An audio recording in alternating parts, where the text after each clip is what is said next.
so बेन्कोले चाहिँ नेपालमा नयाँ फोन लन्च गरेको छ बेन्को S1 र यो फोन चाहिँ दुईटा भेरिएन्टमा आउँछ 4GB RAM 128GB स्टोरेज र त्यसैगरी अर्को चाहिँ 6GB RAM भेरिएन्टमा आउँछ र प्राइस रहेको छ 15000 र 16000 रेस्पेक्टिभली हैन र यो फोन चाहिँ दुईटा कलरमा आउँछ एउटा ग्रीन र अर्को चाहिँ ब्ल्याक र त्यसैगरी यो फोनको एउटा हाइलाइट फिचर भनेको चाहिँ यो चाहिँ 100 डेज रिप्लेसमेन्ट ग्यारेन्टी सँग पनि आउँछ है सो अब फर्स्टमा चाहिँ हामी यसको अनबक्सिङ गर्नेछौँ र त्यसपछि म मेरो फर्स्ट इम्प्रेसन्स र फर्स्ट लुक पनि दिनेछु लेट्स गेट स्टार्टेड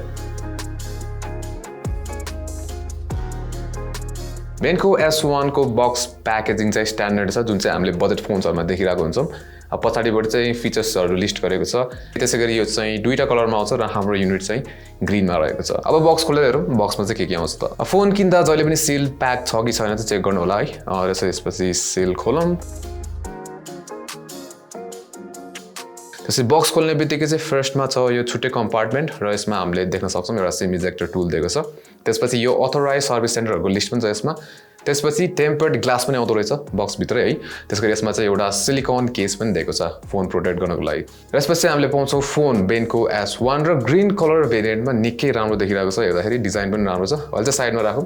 र हेरौँ अरु के आउँछ अब यसमा छ एउटा USB टाइप C केबल त्यसैगरी यसमा चाहिँ इयरफोन पनि आउँछ जुन चाहिँ निकै राम्रो होइन आजकल अब धेरै जस्तो कुनै पनि फोन्सहरुमा पाउँदैन हामीले त्यसैगरी चार्जिङ ब्रिक पनि दिएको छ 18 वाटको चार्जिङ सपोर्ट गर्ने एउटा चार्जर र बक्स भित्र चाहिँ यति नै पाउँछौं अब यो फोन चाहिँ बजेट फोन भए पनि हेर्दाखेरि भने चाहिँ यो हुन्छ नि अलिकति प्रिमियम फोन जस्तो देखिन्छ किन भन्दाखेरि यसको फिनिश निकै राम्रो छ पछाडी चाहिँ यो टेक्सचर फिनिश दिएको छ एमरल्ड ग्रीन कलर पनि निकै राम्रो देखिन्छ क्यामेरा मोडलको डिजाइन पनि निकै ट्रेन्डिङ खाली दिएको छ हैन मलाई चाहिँ मन पर्यो र यसको जुन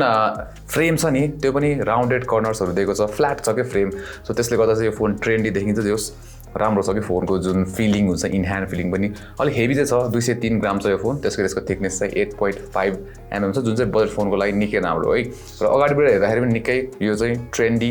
होल पन्च दिएको छ डिस्प्लेमा निकै राम्रो र बेजल्सहरु पनि क्वाइट मिनिमल दिएको छ के सानै छ बेजल्सहरु पनि तर यो चाहिँ हुन्छ नि ठ्याक्कै यसको एजेसहरु हेर्ने हो भने चाहिँ त्यो पर्फेक्ट राउन्डेड कर्नर्सहरु चाहिँ छैन यसको बेजलमा है सो त्यहाँबाट चाहिँ थाहा हुन्छ कि यो बजेट फोन हो भनेर नत्र ओभरअल डिजाइन निकै इम्प्रेसिभ छ अब पोर्ट्स बटन्सको कुरा गर्ने भने साइडमा हामीले भोल्युम बटन्स पावर बटन पाउँछौँ power button fingerprint sensor embedded छ र फिंगरप्रिन्ट सेन्सरले राम्रै काम गर्छ एकदम फास्ट भने छैन ठिकै छ यसको स्पिड त्यसैगरी माथिपट्टि चाहिँ हेडफोन ज्याक भइहाल्यो तलपट्टि चाहिँ हामीले माइक USB टाइप C र स्पिकर पाउँछौँ अब स्पिकरको क्वालिटी चाहिँ त्यति राम्रो छैन एभरेज खाली जुन चाहिँ हामीले बजेट फोनबाट एक्सपेक्ट गर्छौँ त्यस्तै खाली छ हैन जस लाउड चाहिँ छैन त्यसैगरी अर्को साइडमा चाहिँ हामीले sim slot plus micro SD card slot पनि पाउँछ यसमा है तर ओभरअल डिजाइन चाहिँ मलाई यसको चाहिँ जेस राम्रो लाग्यो इम्प्रेसिभ नै छ अब डिस्प्ले चाहिँ हामीले यसमा 6.8 इन्चको IPS LCD पाएको छौं र यो चाहिँ HD डिस्प्ले मात्र हो फुल HD डिस्प्ले भनेर चाहिँ हामीले पाउँदैनौं जस कलर्सहरु ठिकठाकै छ यस्तो एकदमै पपिङ कलर छैन तर जेस मलाई यो बजेट फोनको लागि कलर्सहरु चाहिँ राम्रो लाग्यो जेस भिडियोजहरु हेर्नको लागि ठीक छ यो हैन त्यसैगरी बेजल्सहरु मैले अघि नै भने स्लिम छ बेजल्सहरु पनि सो त्यो चाहिँ इम्प्रेसिभ छ ब्राइटनेस चाहिँ एभरेज नै छ जस पुग्छ तपाईलाई हुन्छ नि इन्डोर्स मजाले पुगिरहन्छ बाहिर चाहिँ हल्का प्रब्लम हुन सक्ला तर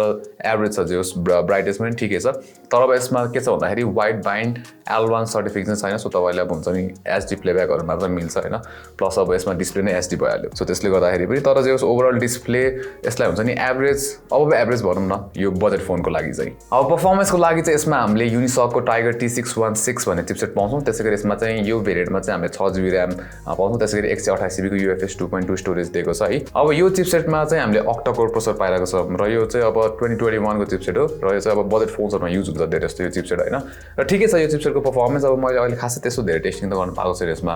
तर दुई तीनटा एप्सहरु खोल्दाखेरि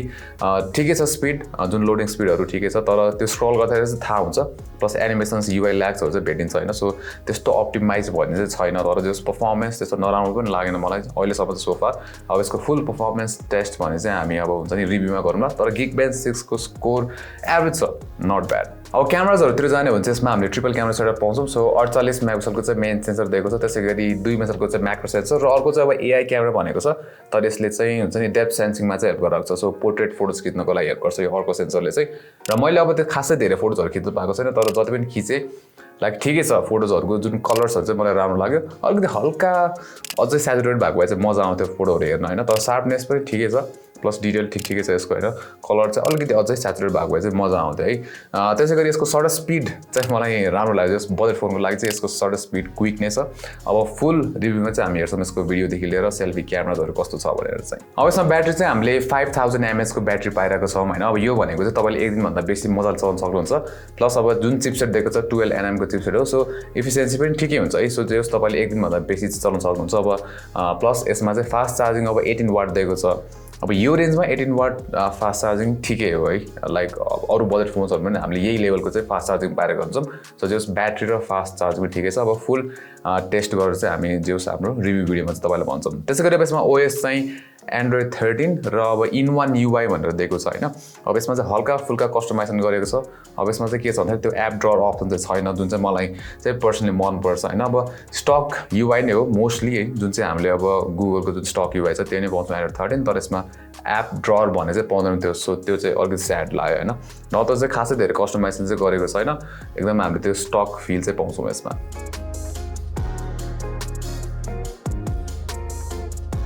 सो Benco S1 अब 15000 स्टार्टिङ प्राइस छ यसको हैन र प्राइसको लागि यसको डिजाइन निकै इम्प्रेसिभ लाग्यो र मैले भनिहालेँ हैन फ्रन्टको जुन बेजल्सहरू छ र होल पन्च डिस्प्ले ट्रेन्डिङ निकै राम्रो है ओभरअल डिजाइन फिनिसिङ निकै राम्रो छ अब Android 13 पनि आउँछ आउट अफ द बक्स जुन चाहिँ निकै राम्रो होइन र पर्फर्मेन्स पनि सो फार अहिलेसम्म चलाउँदाखेरि चाहिँ मलाई ठिकै लागेको छ र क्यामेरा पनि हैन अब त्यो चाहिँ हामी फुल रिभ्यू हेर्नेछौँ लाइक कस्तो छ भनेर चाहिँ यो बजेटमा चाहिँ अब one of the best phones हो कि लाइक कस्तो छ त भनेर चाहिँ फुल रिभ्यू हेर्नेछौँ हैन सो त्यतिखेरसम्म लागि चाहिँ तपाईँ हाम्रो च्यानललाई सब्सक्राइब गर्नु भएको छैन भने चाहिँ सब्सक्राइब गरिहाल्नुहोस् र त्यहाँबाट त्यो बेल आइकन थिच्नु ला फर नोटिफिकेसन्स अनि नेक्स्ट टाइम नमस्ते